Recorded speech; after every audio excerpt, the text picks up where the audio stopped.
Merci Didier. Il y a quelques questions dans le chat qu'on aimerait bien quand même te soumettre. Il y a Cyril qui dit par exemple, la préparation du grand oral passe-t-il obligatoirement par le projet? Est-ce possible de traiter les deux questions du grand oral en mobilisant seulement la spécialité de droit économique?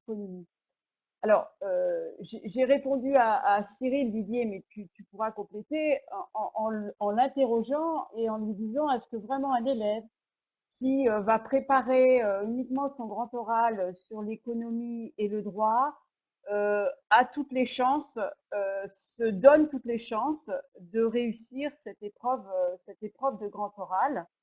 Voilà, c'est la question que je pose. Et puis, parallèlement, je précise quand même que dans le programme de management sciences de gestion et numérique, la notion de projet apparaît à la fois dans l'enseignement commun et dans les enseignements spécifiques.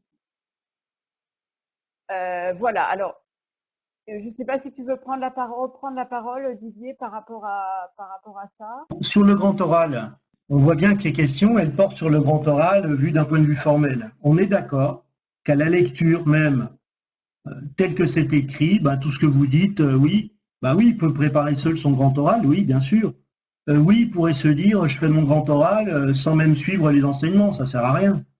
Hein, je vais loin dessus.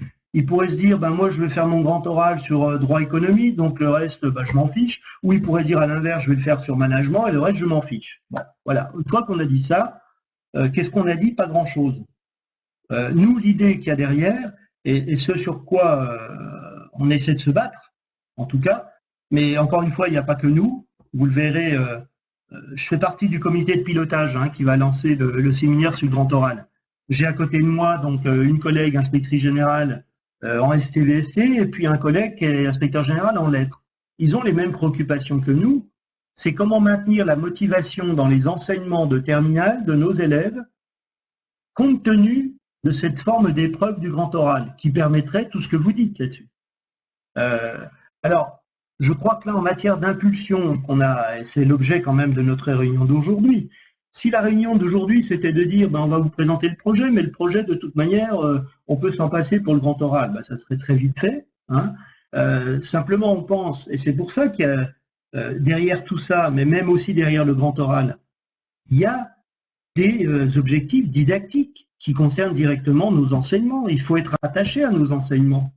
Il faut être attaché à nos enseignements de droit économie et de management. Et là, on propose une orientation, grâce au projet, j'allais presque dire, que ces enseignements même de spécialité de terminale soient réunis et soient agrégés sur les projets.